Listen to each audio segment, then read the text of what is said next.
당신의 삶의 잔잔한 물가와 같은 평온함이, 당신의 삶에 쉴만한 푸른 초장과 같은 쉼이 오늘 하루도 가득 넘치시길 소망합니다. 영상 시청 후 마음의 울림이 있으시다면 구독과 좋아요 부탁드립니다. 오늘은 치열하고 경쟁하며 열심히 살아온 모든 분들께 조언이 되는 영상을 준비하였습니다.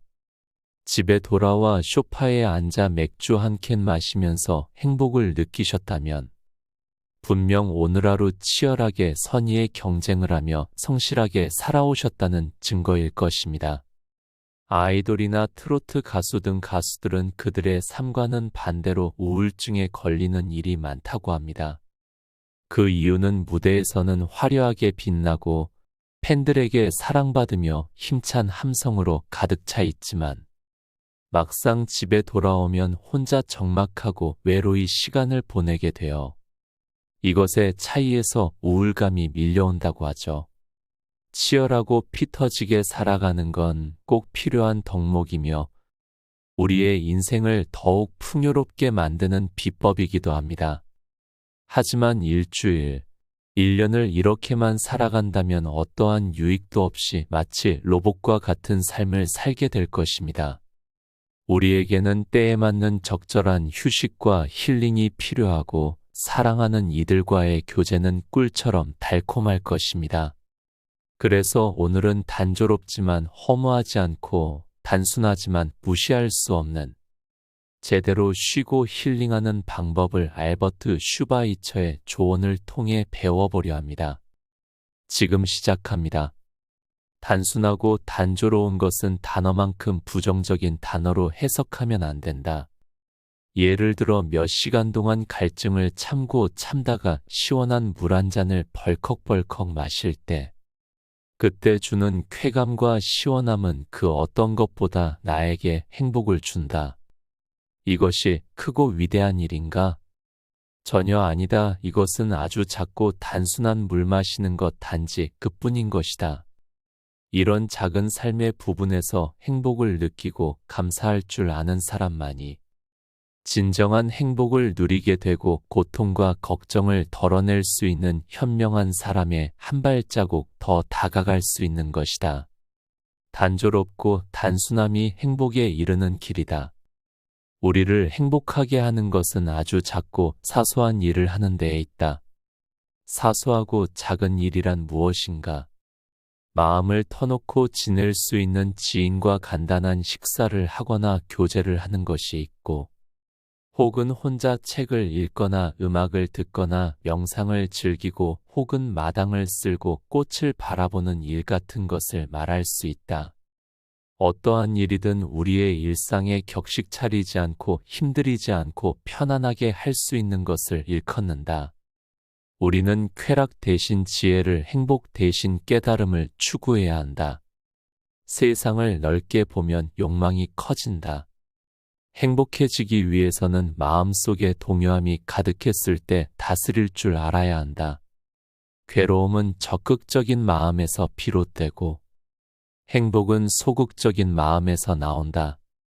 마음의 안정과 고요와 평온함은 야망과 부산스럽고 시끄럽고 바쁜 것으로부터 오는 불행보다 훨씬 낫다. 작가나 화가나 음악가들이 예술 작품을 창작하면서 행복을 묘사할 때 자연 그대로의 풍경과 그것만의 고유함 그리고 아름다움을 그리는 것을 보면 인간의 행복이 어디서 오는 것인지 잘 알 수 있다. 그들은 행복을 묘사할 때 늘 한적한 시골과 자연 풍경과 의외로움과 고요함을 그리고 있지 않은가. 예술가들은 단조로움과 단순함이 행복의 기본적인 조건이라는 것을 잘 알고 있다. 단순하고 단조로운 삶을 제대로 다스릴 줄 아는 것이 행복을 누리는 길이다. 단순하고 단조로움을 견딜 수 있는 사람은 지적인 생활을 감당할 수 있는 정신적 소양을 갖추어야 한다. 그래야만 권태라는 그늘에서 벗어날 수 있다. 곧 단순한 생활을 즐기는 자는 지적인 사람인 것이다. 내면적 자아가 공허한 사람일수록 외부에서 끝없는 자극을 구한다. 외부에서 만족을 얻지 못하면 스스로 파멸한다. 고통이 없고 기쁨도 없다면 그것이 가장 행복한 상태이다.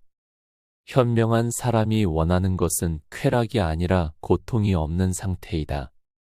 현명한 사람은 고통이 없기를 바랄 뿐이지 쾌락을 원하지 않는다. 예를 들어 혓바닥에 작은 혓바늘이 났다고 해보자. 몸 전체는 더할 나위 없이 건강하지만 작은 혓바늘이 고통스러워 몸이 건강하다는 것은 잊고 혓바늘에만 집중하게 된다. 결국 작은 통증 하나 때문에 다른 즐거움이나 기쁨을 보지 못하게 된다. 우리의 삶도 마찬가지이다. 살아있고 살아간다는 것이 복이고 즐거움이지만 그 속에 아주 작은 문제 하나로 삶 전체를 비관하고 불평불만하게 되는 것이다. 그러기에 작은 고통은 무시할 수 있는 여유를 가져야 하며 고통 없는 평온함을 추구해야 한다. 인생은 쾌락을 누리기 위해서 사는 것이 아니라 괴로움을 어떻게 잘 견디는가를 수련하기 위해서 산다고 볼 수 있다. 그렇다면 행복도 마땅히 큰 기쁨과 쾌락을 누린 사람의 몫이 아니라 괴로움을 잘 견뎌낸 사람의 몫이 된다. 만일 우리가 기쁨과 쾌락을 행복의 목표로 삼는다면 우리는 늘 자기 자신에 대한 불만과 이웃에 대한 시기 질투로 더 큰 고통에 사로잡힐 것이다. 만일 현재 고통도 없고 권태도 없는 상태라면 당신은 지금 행복한 상태에 있다고 말할 수 있다. 그렇다면 우리는 결국 살아가면서 쾌락과 기쁨을 얻으려고 노력하지 말고 될 수 있는 한 괴로움이 없도록 노력해야 한다. 하지만 대부분의 사람들은 그렇게 하지 못하기 때문에 더욱 불행해지는 것이다. 현명한 사람들은 쾌락을 추구하지 않기 때문에 절망에 빠지는 일이 없다. 우리는 삶에서 행복과 쾌락에 대한 기대와 희망이라는 미끼에 걸려 하루하루를 살아가지만 고통 없이 평온하게 살아갈 수 있도록 정진하여야 한다. 옛 어른들을 보면 이러니 저러니 해도 결국 인생은 분쟁과 고통 없이 평온함이 지속되어야 행복하다고 한다. 갖지 못해 괴로워하기보다는 잃어버리는 것에 대한 괴로움을 배워라. 사람은 자기가 갖지 못한 것을 보면 저것이 내 것이라면 얼마나 좋을까 하고 생각하게 된다. 그것이 바로 우리의 갖지 못한 데서 오는 괴로움, 즉 갖고 싶은 소유욕이다.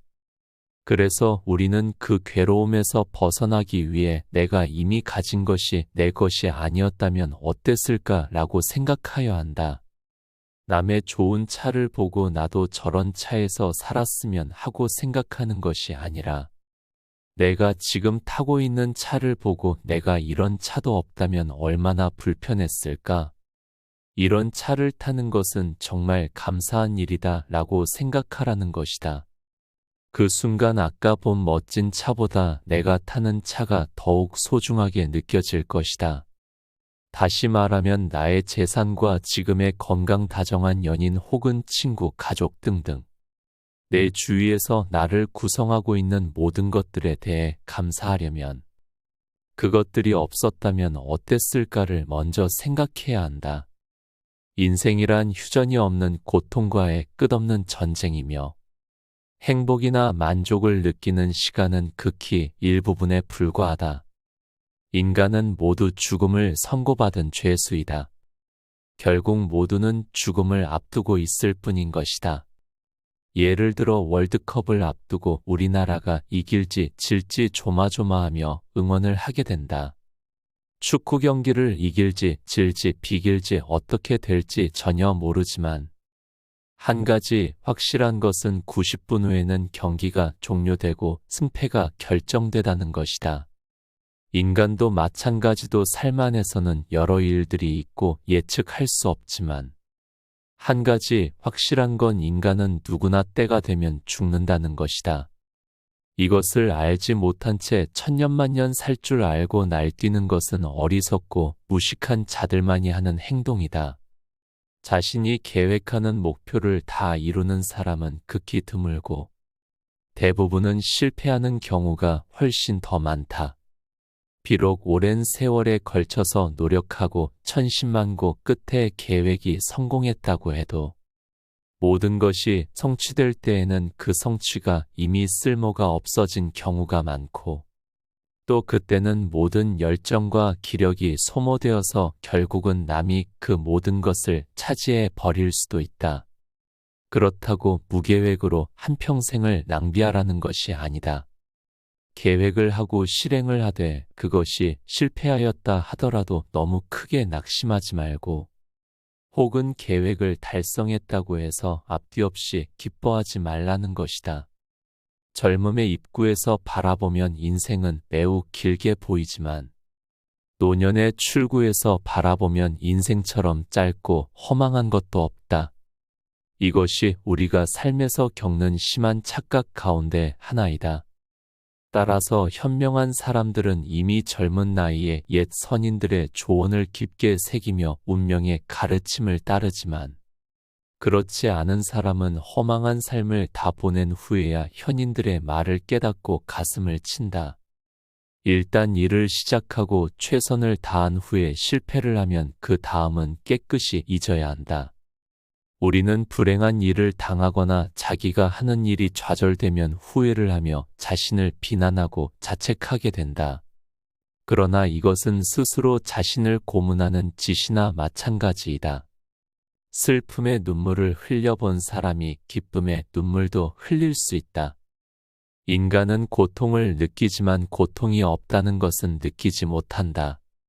또 걱정은 하지만 걱정이 없다는 것은 느끼지 못한다. 두려움은 느끼지만 안전은 못 느끼며 갈증이나 욕망이나 희망은 느끼지만 그것을 손에 쥐게 되면 금세 흥미를 잃는다. 심한 갈증으로 허겁지겁 물을 마신 후에 남은 물은 버리는 것처럼 욕망도 충족되면 손에서 놓아버릴 뿐이다. 인간은 행복할 때는 자신이 행복하다는 것을 느끼지 못하지만 후에 불행해지게 되면 그때가 행복했다는 것을 깨닫는다. 행복을 즐기지 못하고 나중에 깨닫게만 된다면 그것은 나에게 현재의 행복이란 없고 행복은 과거의 기억으로만 존재한다는 것이다. 오늘은 단순하게 살아가는 것에 오는 행복에 대해 알아보았습니다. 행복은 큰 일을 성취했을 때 혹은 위대한 일을 했을 때만 느낄 수 있는 감정이 아니고 오히려 일상에서 작은 부분에 감사하고 만족할 때 더 큰 행복과 더 잦은 행복을 누릴 수 있다는 것입니다. 오늘 하루 여러분이 작은 부분에서 만족하고 감사하는 하루를 살길 바랍니다. 그런 오늘이 모여 내일이 되고 결국 우리의 인생이 행복과 감사로 가득 채워질 것입니다. 오늘 하루도 애 많이 쓰셨습니다. 내일도 평온하고 행복한 하루 되시길 바랍니다. 지금까지 잔잔한 물가 쉴만한 초장이었습니다. 시청해 주셔서 감사합니다.